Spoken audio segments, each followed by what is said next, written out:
the site of the first phone call. Oh, how the world changed on that fateful day when Alexander Graham Bell lifted this archaic device and spoke the words, Hi, Brad.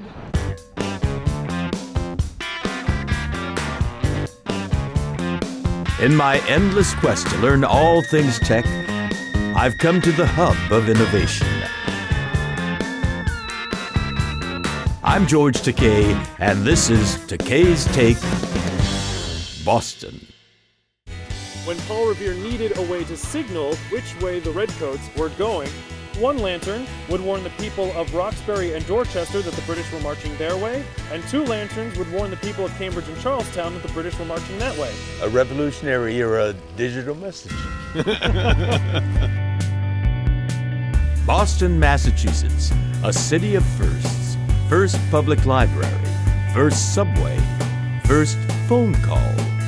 For a long time, this was the capital of innovation. Where does it stand today?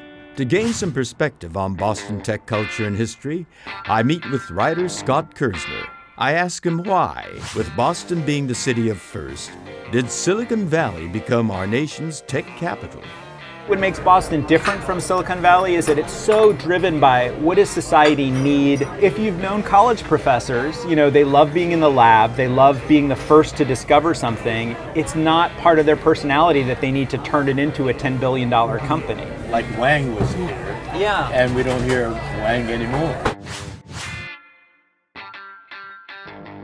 When I think about the Route 128 era, we built these fantastic companies selling word processors and selling mini computers to the Fortune 500. We kind of missed the shift from big business to individuals.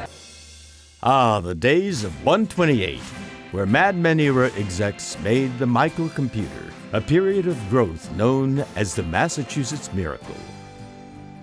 Why didn't it survive? I meet with Bill Podesta, who founded companies there. He has a very simple take. The old phrase, to everything there's a season, applies here. It was a wonderful time. I get a glow thinking about it now.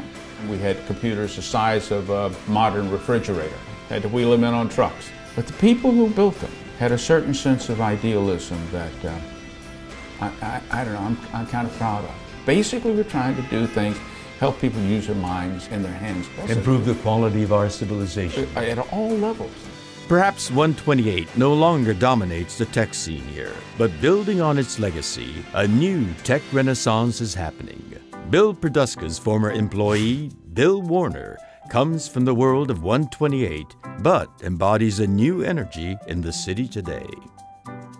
I got hurt when I was 18 and ended up with a spinal cord injury, and I was in NYU Medical Center. And my roommate, he broke his neck and could not move at all. The nurse would come and cradle the phone so he could talk to his girlfriend. The operator would be saying, hang up the phone, and he'd say, I can't hang up the phone. I decided then that I'm going to make a machine for Tom. Warner made a career out of helping people and revolutionizing industries. Right now. It's called the Avid One Media Composer. This was the guy who invented editing videos on computers. Between this shot and that shot. Warner has a very positive vision for Boston's tech future. One of the things that makes Boston so special is that every year, all of these smart people come to the colleges, and they graduate with a vision of making the world better and incredible energy. How do you design your company to be a good conduit for how you can help your people? Way back when I saw Tom struggling with the phone, I just felt like I can help him. I could have been him. You know, he's me.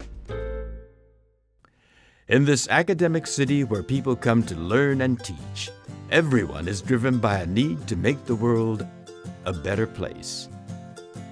I can't wait to see how Boston is doing just that.